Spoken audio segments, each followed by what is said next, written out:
সিঁড়ির নিচে বিড়ির দোকান। Hi hello everyone and welcome to my birthday celebration জমজমাট ভিডিও। তো রবিবার দুপুর থেকে ভিডিওটা শুরু করলাম। আর যারা আমার আগের ভিডিও দেখেছেন তারা জানেন এটা আমার বাড়ি থেকে বাসস্ট্যান্ড যাওয়ার রাস্তা। 11ই এপ্রিল ছিল আমার একমাত্র বন্ধুর জন্মদিন, কিন্তু শনিবার পড়েছিল, সেদিন সবাই খুব বিজি ছিল, তাই সেদিন কোনো সেলিব্রেশন করা হয়নি। তো আমরা সেলিব্রেশনটা করেছিলাম ঠিক তার পরের দিন রবিবার অর্থাৎ 12 তারিখ। আর গ্রীষ্মকালে বিকালের দিনে স্কুটি বা বাইকে যেতে যে কি ভীষণ ভালো লাগে তা বলে বোঝানোর মতো নয়। সূর্য সেই আস্তে আস্তে ডুবছে আর চারিদিকে একটা ঠান্ডা হাওয়া। যার জন্মদিন তার সাথে গিয়ে কেক কিনেছিলাম, কিন্তু কেকের থিম জানতো না সে, আর তার স্কুটিতেই গিয়েছিলাম।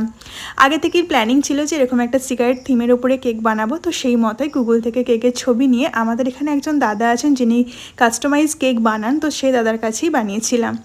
যেমন দেখিয়েছিলাম দাদা ঠিক প্রপার তেমনই বানিয়ে দিয়েছে, কিন্তু কেকের দোকান থেকে আমাদের বার্থডে সেলিব্রেশনের যে ডেস্টিনেশনটা ছিল সেটা অনেকটা দূর হয়ে গিয়েছিল, প্রায় 1 ঘন্টার ছিল। সেই যাওয়ার জন্য কেকটা সামান্য একটু গলে যায়, আর তার সাথে তো সূর্যের প্রচণ্ড তাপ রয়েছে। তো সেলিব্রেশন তো আমরা নিজেদের মতো করে খুব এনজয় করে করেছিলাম। আর দাদা প্রতিবার যেমন দাদার কেকের স্বাদ একটা অপূর্ব থাকে, এবারেও তার কোনো ব্যতিক্রম হয়নি। সত্যি কেকটা খেতে খুব সুন্দর ছিল।